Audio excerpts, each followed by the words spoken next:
We cannot continue how we continue at moment, because then football will be completely different in 20, 30 years, right? If we love the sports as it is today and we want to make it also interesting for future generations, we have to shift our mindsets, and we need to find a way to address those requirements that the following generations. The most important thing, and I said no, it is not, because sports performance is only part of the fan experience, and you will not make money just with sports performance. Sports performance adds to attraction, and when you increase your attraction, you have more attention, and with more attention, you have more possibilities to increase your revenue streams.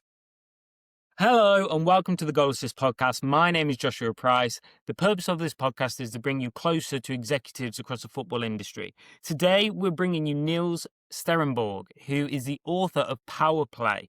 This is a really important discussion as it brings tactical ways to bring innovation to the football industry, but not just football, to wider sports and all business. Niels, thank you for joining me. It's great to have you on. Thank you, Josh. It was such a lovely introduction. Let's just start a bit about your background. Before we go into the book, I'd like the listeners to sort of know a bit more about yourself, a bit more about your experience, and sort of what led to you writing the book Power Play. That's a good question. I was talking to so many clubs, and all the different roles I was talking to, I never found people that, they never said, okay, hey, we have everything under control here, right? So what was always part of the discussion when it comes to innovation management, when it comes to digital transformation, was where's the framework? How do we do this, right? So how is everything connected? They normally hire people from the industry, not from the sports industry, but from the IT industry, in order to have people in-house that can help, for example, football clubs, or like also leagues, federations, and larger tournaments. They would hire people for that. But then these people, they have a lot of knowledge which they cannot apply in spectator sports, because spectator sports is so different than all other industries. We did some research. With I mean my co-author, Thomas, and I. And there was this one moment when we've been in Spain, and we were talking to a club that was at that point in time acquired by American investors. And this group of people I was talking to, they were actually presenting me something like, okay, this is project 1, project 2, project 3. What do you think? And I said, I don't know, because I don't know what your fans want, right? I don't know what your goals are. I don't know your values. So there's so many things I cannot connect to this proposal. And then they were like, how would you assess it? And I said, I don't know. To be honest, I just don't know. So Thomas and I flew back from Mallorca to Munich, and on the way back, we felt like this is how do you call that? A white spot, right? So there's something where you don't see any frameworks that are specifically made for the spectator sports industry. So we said, you know what? I think we should develop this, right? I think we should come up with something so that sports clubs, sports organizations have something specific that is built on, the requirements they have in the spectator sports industry that you can't see in any other industry, right? You have, for example, fans. Fans are normally loyal. That's different, like a different type of customer, right? You have funding, you have sponsors, you have partnerships. So you have a complete different ecosystem compared to any other company that is selling products or services, right? And this is how the idea came.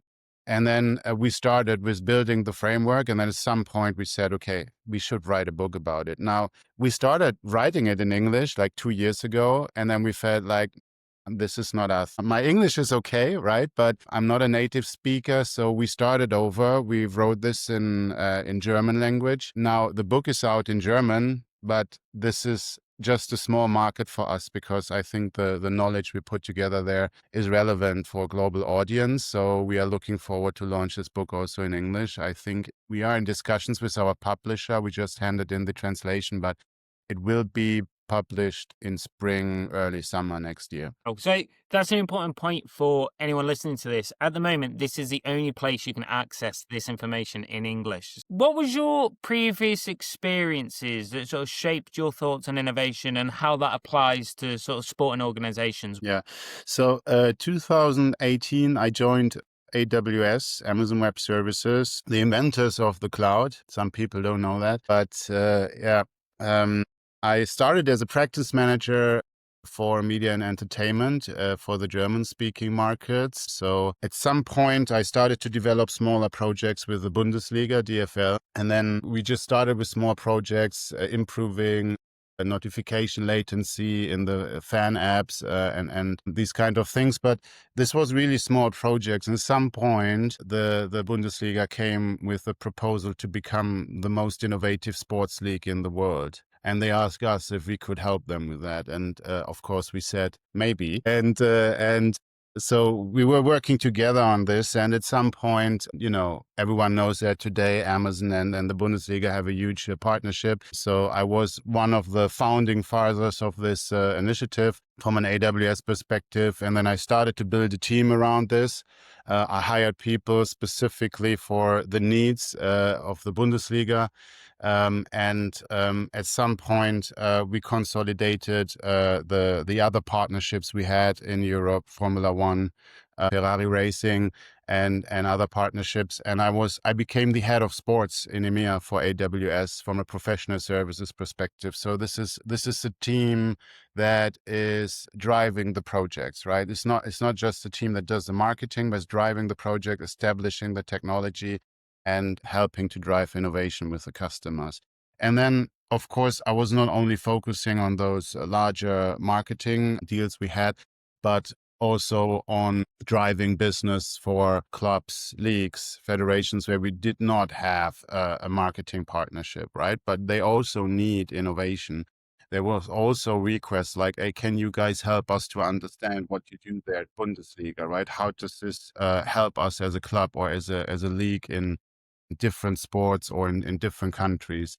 So this is how I got there, basically. And then, I mean, sports was always my hobby. I'm a big fan of football. I'm from Dortmund, actually. So the only thing you can be there is a football fan. I love tennis. I started running a while ago. I'm running my first marathon in October.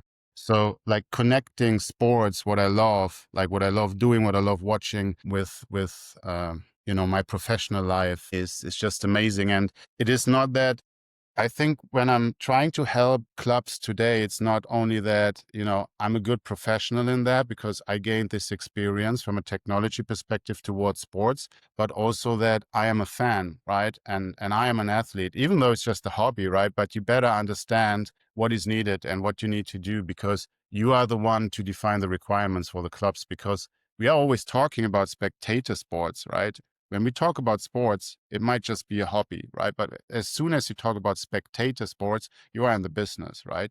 And why does a business exist? Because of the spectators. If there's no fans, there's no business. And this is also part of the book. Is one main point in the book is work backwards from the fans. Like, obviously, I have my Amazon experience. Amazon is always working backwards from the customer, as they say, but apply this also to football clubs or to any other sport club, then you will gain an understanding of what is really necessary. And when we see how technology is applied in sports, especially in football, especially the tier one clubs, they are focusing on sports performance, right? So they cannot see at moment why they are doing it. Sports performance, like everyone is telling me when I'm talking to people in the clubs, everyone is telling me like the most important thing is sports success. Yes, it is from an athlete or sporting perspective, but is it really the case? Because when you are not doing it for the fan experience, when sports success is not part of the fan experience, what is it for,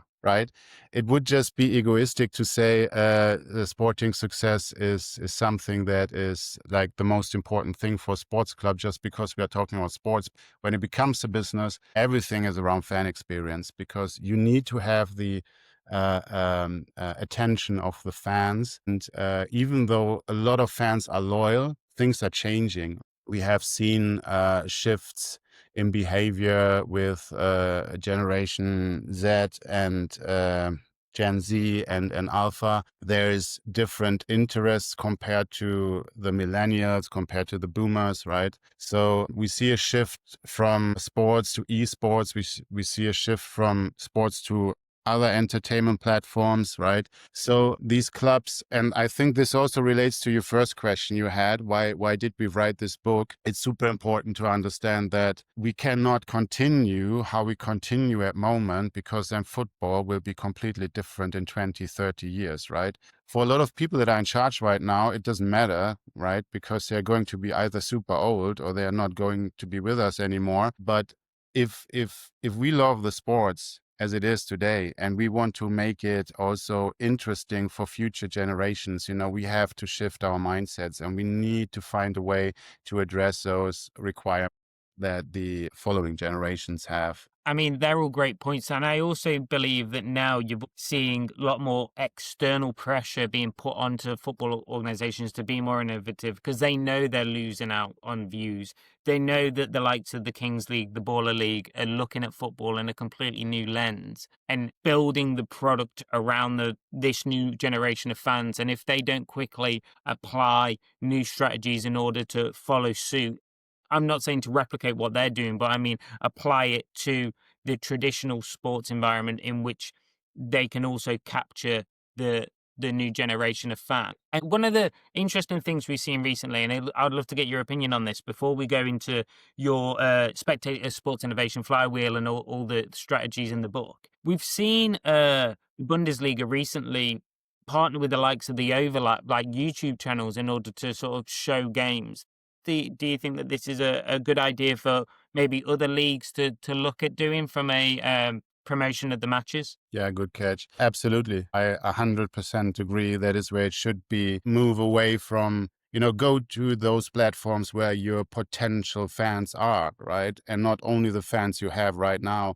By the way, you said that we quickly need to do something. I think we shouldn't panic. There's still some time, right? But when we don't start now to change something, when we don't start now to be innovative, when we don't start now to address future generations' demands, we're going, like, some of the clubs or some of the types of sports like football could be too late, right? So because it always takes time until this is accepted. And at moment we see that broadcast, the classical broadcast is still super strong, right? So they still have so much market power, but it is for the current generation of fans, right? There is also, of course, like younger generations watching it, but do they like it, right? If you compare, for example, the different concepts of how football is broadcasted, you will see that the guys at CBS are a lot of fun, right? When they go to Dortmund, to the Yellow Wall, right? It's going to be a great story, right? And then there's more like the classical type of broadcasting, like for maybe the elderly generations. Can I say that on a podcast? The discrimination. I don't know, but just cut it out. What I think is that when Bundesliga is now shifting towards streaming platforms, towards YouTube, towards Instagram, this is great. I mean, they should do it because it's where the fans are. It's where you can tell the stories, right? A lot of younger fans we see, like writing the book. I was also working with a co-author. His name is Emmanuel, and he is the head of operations for Zeem. It's a big Gen Z agency from Zurich, all young people from that generation. And they were doing some studies, and those studies were actually saying that you have to go there, right, in order to create your funnel for the future, like your marketing funnel, everything. And it is so important to tell stories. The kids won't go to the stadium and watch the full game anymore in 10 years from now because it's boring. It's low scoring, right? Sometimes you have good games that are like super interesting to watch, and it's just amazing sports.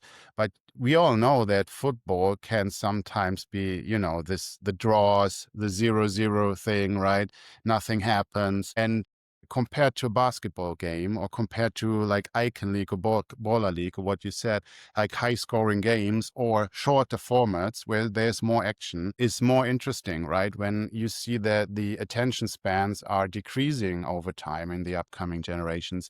And this is so important. Yeah, I can just agree. What Bundesliga is trying there is the right thing, and we do not only see that with Bundesliga. There's also other leagues, but it's so important that you go there because you can always tell different stories. You can always have the shorts, the short reels, and tell the stories behind the game. So I think when you have compare classical broadcasting, you are always in a situation that you need to plan everything, right? And streaming is something where it is just about the things that are happening right at that time, right? And based on that, what is happening when there is a goal, for example, you go out there with a short reel, just show the goal, right? This is what is important to them, right? This is what is important for your audience. The 20 minutes in between where nothing is happening is not important on that platform, right? Just tell the story, tell how that happened, right? And why this goal is so amazing. But don't tell them the negatives, right? Don't tell them that there's something happened that was not interesting, right? Why should you do that? It's also important from a marketing perspective, I'd say. Applying innovation to sports then. Obviously, you've gone through this journey of working at AWS, working with all the sports franchises, seeing that there's difficulties in applying it to spectator sports from what they've taken from other industries. You obviously taken this experience and turned it into a framework, one of which is the spectator sports innovation flywheel. Can you explain that in simple terms, and why is that such a powerful way for football clubs and sports organizations to apply innovation? Yeah, that's a good question. So I think I said that before. I think that everything is built around spectators, the whole business, right? So if you have fans, you have something that is interesting for sponsors, right? You have attention. So if you have fans, you have people coming to the stadium, so they're paying for the tickets. If you have fans, merchandise, they are buying the jerseys, and so on and so forth. So everything that you do around innovation, around creating new things, where should you start? In the discussions I had in the past with most of the club's representatives, all these discussions were use case based. And when I was asking, okay, why this use case? Yeah, well, we're doing AI nowadays, right? So this is the thing. And then I was like, okay, yeah, don't believe the hype, man. Let's just start somewhere, to work backwards from. And this is your fan, right? Fan. And they said, no, sports is more important. Like our performance is more important. This is the most important thing. And I said, no, it is not, because sports performance is only part of the fan experience. And you will not make money just with sports performance, right? Sports performance adds to attraction, right? It increases your attraction as a club. And when you increase your attraction, you have more possibility, you have more attention, and with more attention, you have more possibilities to increase your revenue streams, right? So the spectator sports innovation flywheel is explaining this concept. So you start with an innovation, right? You think about, how can this innovation increase my fan experience? With that increased fan experience, you get more attention, right? This attention then gives you more opportunities to generate revenue. With more revenue, you can generate more profits, and more profits leads to more financial stability. You will be able to acquire better players, for example. So this adds to sports success, right? So your sporting performance. And eventually it will increase your fan experience, and this will again increase attention. So it becomes a flywheel, right? And with that more revenue and the more profit you will be able to generate, you can take part of it to invest it in your team, to invest it in performance, athlete things, staff, or new technology to better help you on the training ground and these kind of things. And you can also take part of the money to reinvest in new innovations, right? So it should become a flywheel that is creating momentum and more momentum and more momentum and more momentum. When you speak to clubs around sort of like the first point of building around the fans and bringing in innovation to basically improve the attractiveness to the fans and build from there, how do you evaluate the innovation ideas against what the fans value? If you were presented 5 ideas, for example, for innovation, you talked about people just jumping on trends with AI, etc. How do you encourage clubs to document and capture what fans value in order for you to then evaluate different innovation ideas against these values? Yeah, that is a really good question. And it's actually a weak spot for most of the clubs still, right? Fan segmentation, understanding the fans there is a lot of companies out there that where you probably you as well have an ID, right? Be it PayPal, be it Amazon, Google, you have an ID, and these companies can learn from your behaviors, right? And then there is maybe also market research, right? What is important for our customers, and these companies that are not in sports, they are doing it because their customers are not loyal, right? In sports, there is this habit that clubs, they feel like fans are anyway there, right? So they are coming and they are not looking at the potential. So what is not so important is that the fans are there and that they are loyal. What is important is to understand your potential. To understand your potential, with potential, I mean, how much fans could you have and how much could the fans spend or like fund your club, right? Because you have to see also your fans as investors in the club because they are paying money that you can use in order to reinvest in players or infrastructure or innovations. But what I tell clubs, what we're also saying in the book is understand your fans, you know. You can do that in different ways. You know, you need to start with fan segmentation. So you need to understand where's your event fans, you know, how many are they and when are they coming? Which kind of events is it? Champions League games, you know, is it in Munich? It could be there's Oktoberfest, you know, fans from across the world are coming to Munich. Then they want to go to the game and want to watch the game, or they can't get tickets, but they still book the stadium tour or go to the Bayern Munich Museum or whatever. And then you have your like regular fans, right? They are fans. They watch every second game. They are in the stadium once a month. And then you have the hardcore fans, for example, like the ultras, right? So you see them every week in the stadium on the stands. Everything they have, they're giving for the club. Different fan segments. Understand what these different fan segments want, and you can do that in different ways. I mean, normally with your hardcore fans, you know, you would anyway be in touch. You know, there's fan ambassadors and you have round tables, and you're normally well organized on that end. What is more important when we talk about potential is those other fans, you know, the potential, the event fans, how to turn event fans into regular fans, right? That are coming more often, that are willing to spend more. So you need to understand what these potential fans want, right? You need to understand what can you do for them.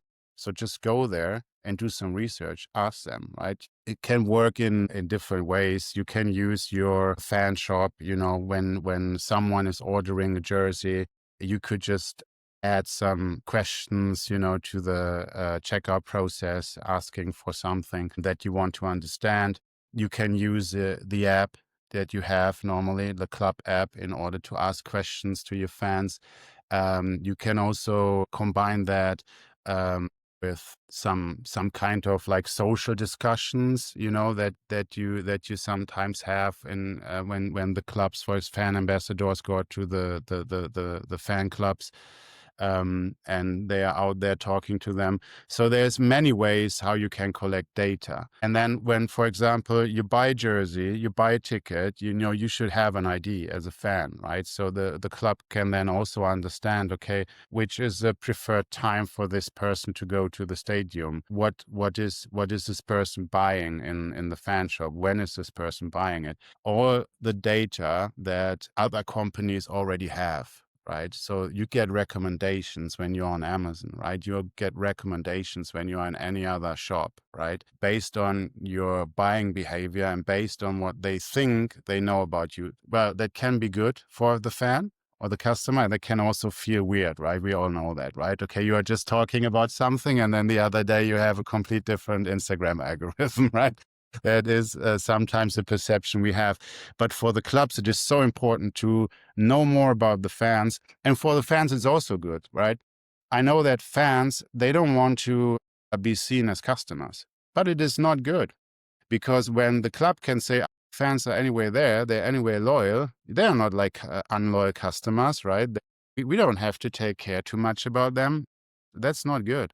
And there also, I think we could shift mindset there a little bit also on that end, because it is probably more, that's not more important, but it is better for the fans when they are seen as customers that are not loyal, because then the club has to do something for them every day to win them over again and again, right? And they will also get more power, right? They will also gain more power in the decisions the club makes. They can influence it more. And when the club also sees the fans as investors, right, then it's again more important. I always say more important is better for the fans, because when they are seen as investors, it again adds power, right? They will be seen in a different way. What I see is, again, this habit that fans are there, fans are loyal, and we are treating fans with that amount of effort that is necessary to keep them. And when you think about fans as they are anyway there, we win, we lose, stadium is full. That's not good, right? Because that is just focusing on what we have right now. That is not focusing on the future potential in 5 years. So this is how I approach it when I talk to clubs representatives. I tell them, do the segmentation, understand what fans do you have in the segments, what is their needs, what is their demands. There can be complete different demands. I mean, you have people that need accessibility in the stadium, right? You need to have accessibility also from a digital perspective, right? So not everyone can use the iPhone or mobile phone as everyone else, right? So you also have to have accessibility in the apps in the virtual world, right? You need to think about inclusion, right? You need to think about so many things, and it's great, right? Because the field is so big, you just have to ask them. You just ask them. But most of the time what I see is, we saw what Barcelona was doing, so let's do it as well. But is that the best way to think about all this? I don't think so, because Liverpool is completely different when it comes to fan demands than Barcelona, right? I mean, I've been in both stadiums, and I know that the culture and what the fans demand is so different. So that is always, you should never apply. Of course, there's certain things you can apply in each club, right? From a technology perspective. When it comes, for example, to scouting, everyone should have a good digital scouting system that is, combining data from different sources, and these kind of things. But when it comes to your fans, you have to think specifically for what you locally need for your fans, and then globalize, this thinking around demands, and then you can pull more and more fans in, and you can increase your potential. Absolutely. I think one of the key things in the sporting industry is that for some reason, from a on-pitch performance or on track or whatever sport you're in, they understand the value of data and how important that is to drive performance.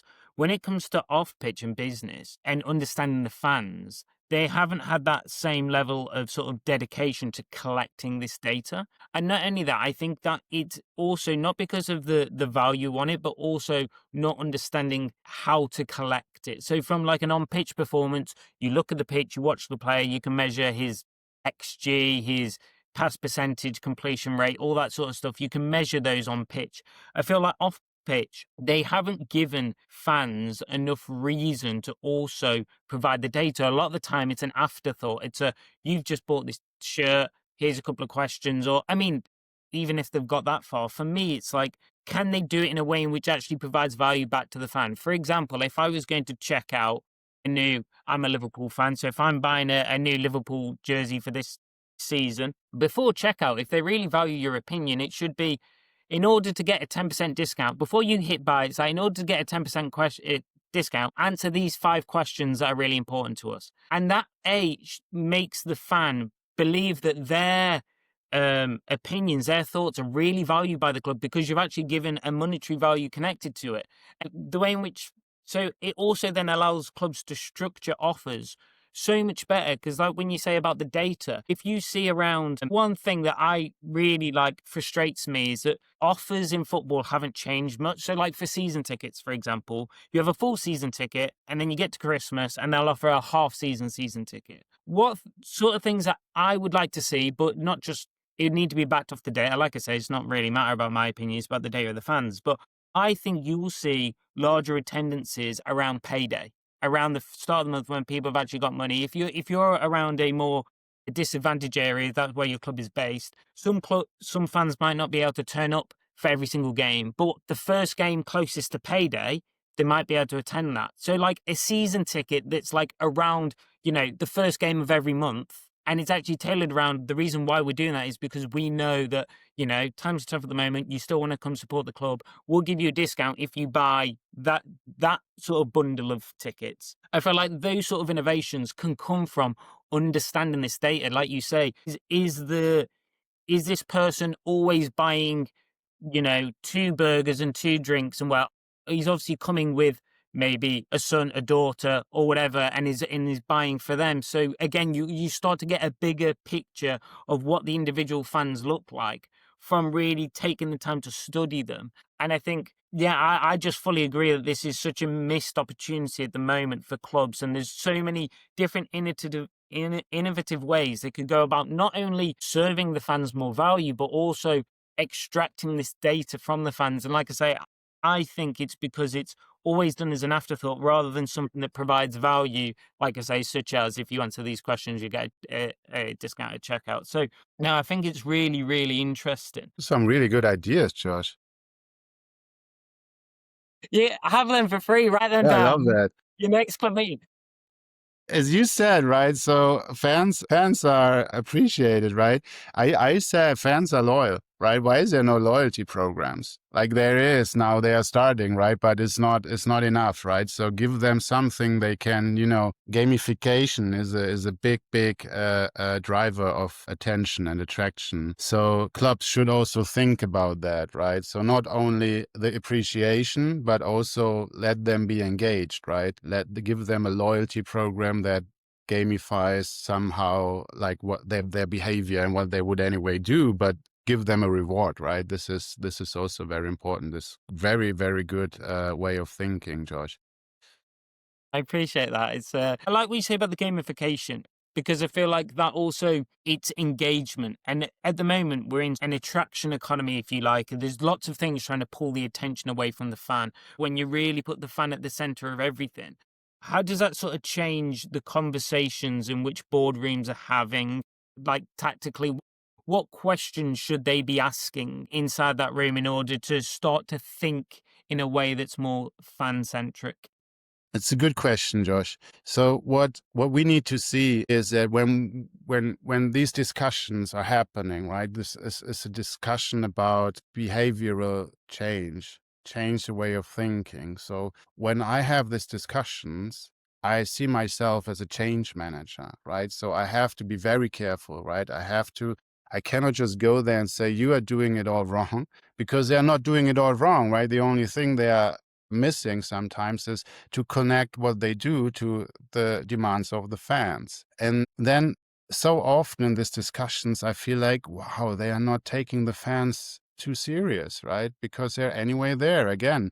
And then what we need to show is when you use our sports innovation alignment framework in our book, which is, by the way, a theoretical concept that we are right now translating into an actionable concept. It's a workbook actually, and it is based on 10 rules that we distilled from the book's content, the Power Play book's content. And in this workbook, we are going to explain how everything you do is interconnected to each other. But eventually, whatever you do in the athlete department and in the sports department also adds up to, or should add up to, a better fan experience. If it doesn't, it's unnecessary. Why is that? Because wherever the money is coming from, is it sponsorships? Is it any other like investor funding? Or is it sales, commercial sales? Or is it ticket sales? Whatever it is, the money is just generated because there is attention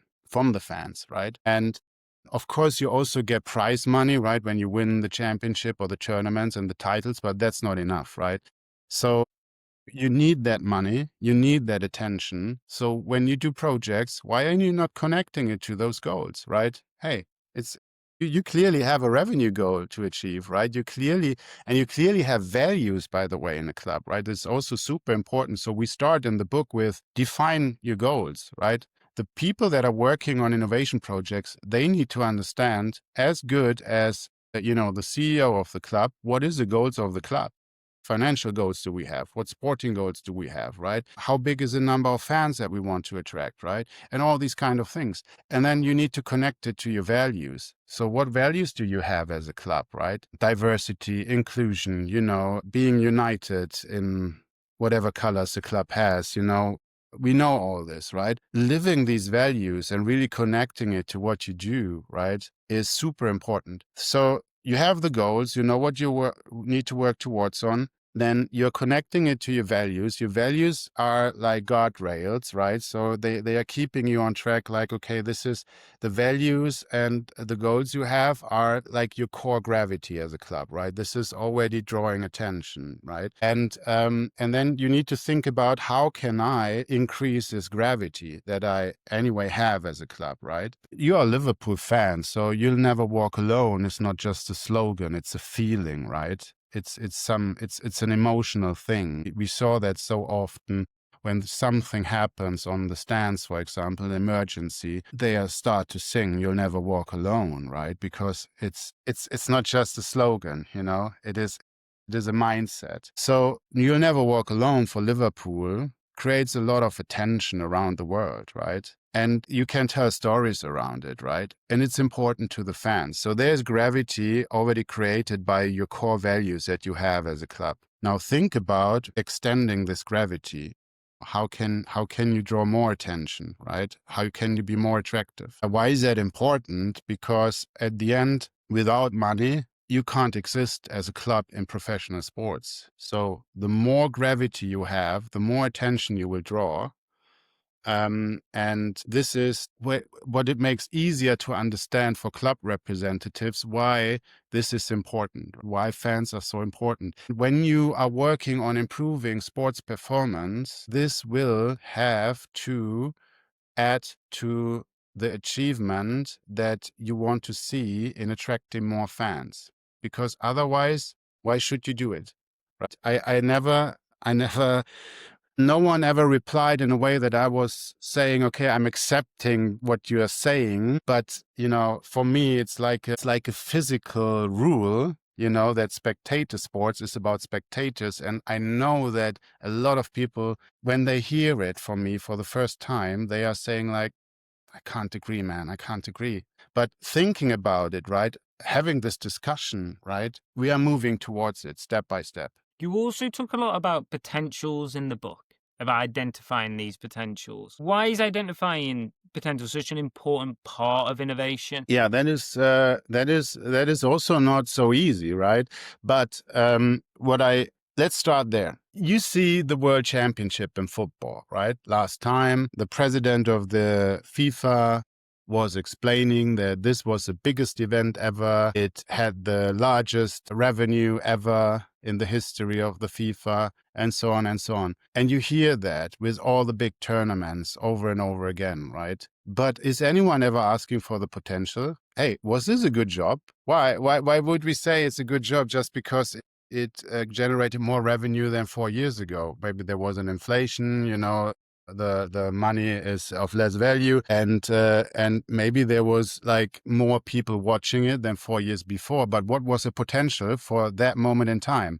If we don't know the potential in that moment, we can't say if this guy did a good job or not, but people believe the person did a good job or the team behind did a good job because it was just more than last year. It's like Liverpool, it would be like Liverpool this year's second, next year, number one, winning the championship. What does it say about this year's performance, right? Being second. They would probably say this year, the performance was was worse, right? Next year, they are going to win. Performance is better. But you have to see that from a potential perspective. Maybe you have different players in the team, right? Maybe you have a better chemistry in the team, right? This is why you win the championship then. It is not that the season was worse the year before, right? It's just like maybe it was even better because they were achieving more of the potential they had, and this is what we should think about. I think also, especially in sports, because we are never talking about potentials. We are only talking about better, becoming better and better and better. But we never talk about, okay, but what is the potential? So where should we stand? Sports club do it really good in recruiting. And this is where also I think other industries can learn from. When they recruit players, are the chief scout of Liverpool, let's stick to that example, and you need to find a new striker. Now, the fans, they just see, okay, this player is really good, and, it seems that he has a good character, but all the data they're looking at is around potential. Is this player that we are going to acquire worth the money? And is this player giving us more potential, right? Either it needs to match the potential of the player that left the club that you are trying to replace, or better is the player is even better, right, than the one before. And they are looking at so much data in recruiting because the work is public, right, for football players. It's the nature of professional sports. So they're looking at so much data to understand the potential. Is this guy that we are going to acquire a good guy? Is he fitting into our chemistry in the team? Like, is this still going to be, a group of friends, not just a group of professional players? Are they going to be aligned, right? You can also see what players you have in the midfield for the assists, right? So what kind of assists does this striker need, right? So they're looking at from so many different angles at it. And they are looking not only at, okay, the striker A had scored 20 goals in La Liga last year, right? This is what you would do when you would not look at potential, because you would just look at what is the current performance. Striker B had 30, so let's acquire striker B because striker B proved to have a better performance, right? But what they do is they go for striker A because they think, oh, this striker, he just scored 20, the other one 30, but this guy never reached his full potential, right? The other guy is already there, right? It's nothing more to expect it. The other guy is expected to score 40 goals in the upcoming seasons, right? And I think this is what is really important, and where also other industries can learn from, right? Is about look always at the potential. Don't look at the current performance, because potential is what is about innovation. We're looking into the future, we cannot predict what is going to be the future performance, but we can predict what is the future potential. And this is where we need to put more efforts in the spectator sports industry, because that's, for some clubs, it's just a black box. Outside of scouting, recruiting, it's tough. How far would you recommend clubs to project from a potential, or does that differ based on the innovation in which they're trying to bring in? Well, as soon as you understand what your fans want, right? And you are not talking to your current fans only, you're also talking to potential future fans, right? Those that you don't have.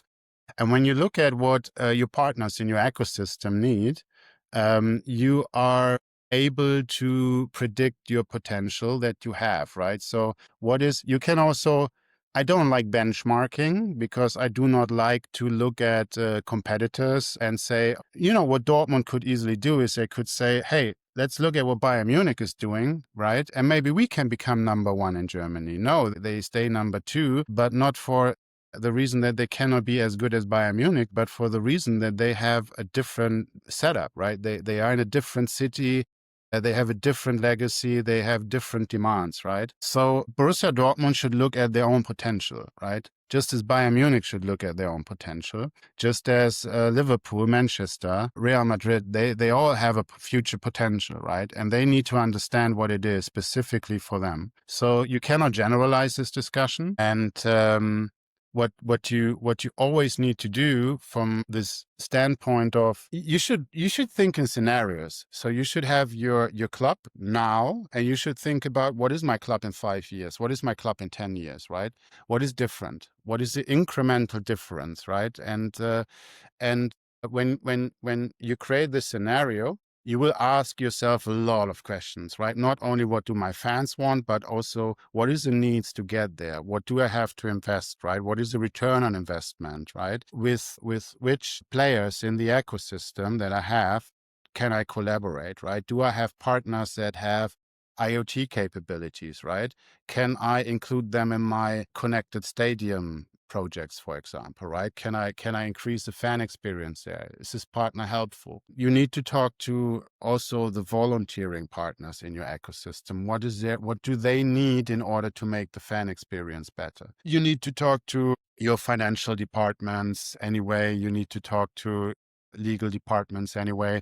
There is so much that you need to consider to not only understand your potential, but also to understand how to get there and what is needed to get there, right? What do you need to consider to do? That is not a thing that it's not going to be like a requirements paper that you create in a couple of days or weeks. This takes time, right? And this takes time for investigation, takes time for research.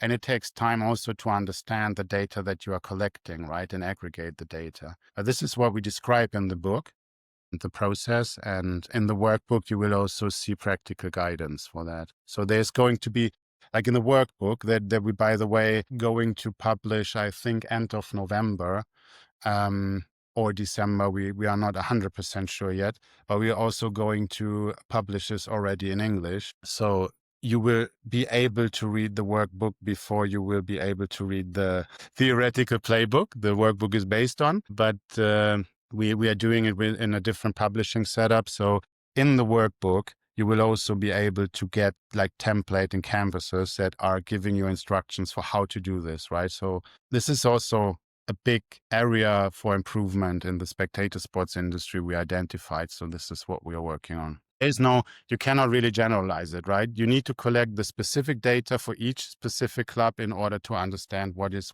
your future potential. Just before we wrap up, then, we spoke about there the importance of looking ahead. Where do you see sort of the spectator sports industry in the next sort of 5-10 years? Do you think it will look completely different to the way in which we're consuming the industry right now? There is going to be incremental changes from the game perspective. We already see that, right? So we already see that, for example, the rules are changing here and there, like what is a penalty, what is not, right? We see video assistant referees and all these kind of things, technical support for the referees. So we will see like little improvements in order to increase the fan experience, because being more correct in judging game situations can also add up to a better fan experience, right? So this video assistant referee thing that is developing at moment in football is, I think it is also a good thing. And we see these little incremental steps around the rules of the game to make it more interesting. The game will never change completely. There will be new formats like, baller league, what you called out. You see in tennis, for example, paddle is a new format.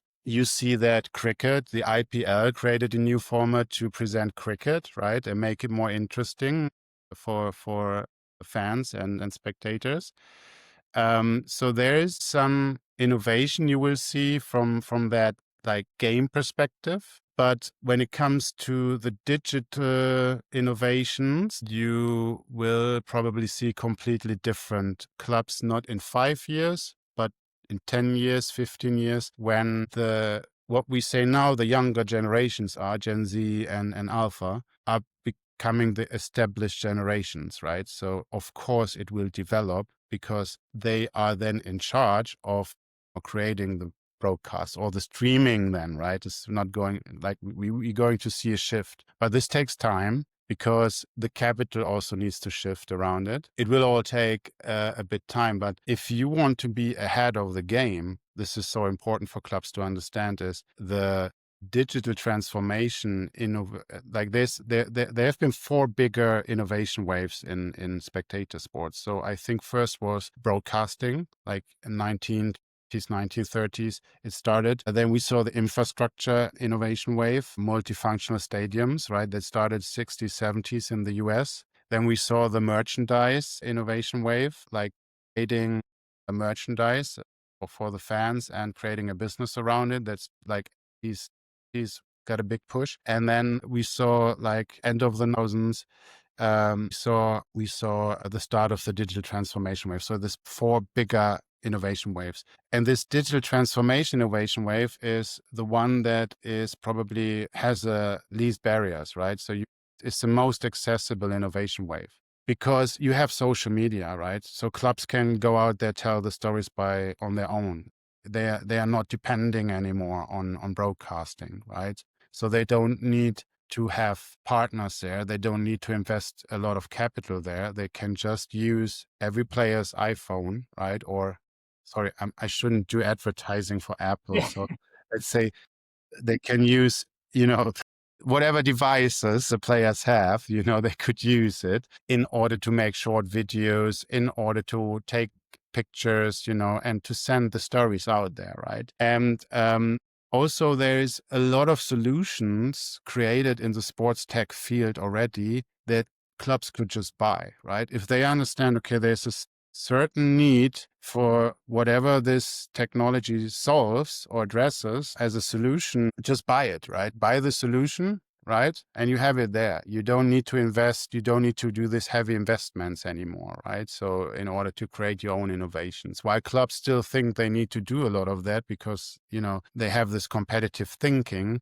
But what I can say is if they would want to, and if they would understand how it works and how everything is connected, we could be faster and you could use this innovation wave, the digital transformation innovation wave, in order to gain some competitive advantage, right? And I think this is what clubs should keep in mind, right? The digital transformation is really important, right? The shift in demands of the upcoming generations is super important.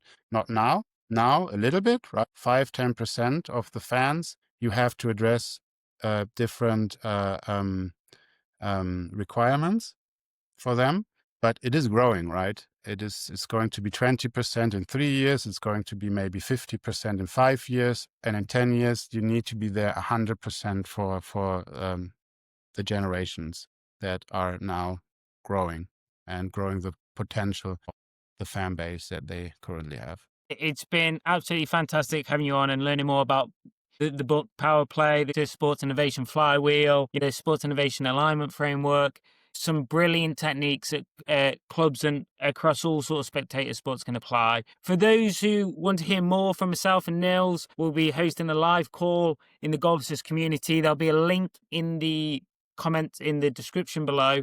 We'd love to see you there. And thanks, Nils, for coming on. It's been a really great discussion.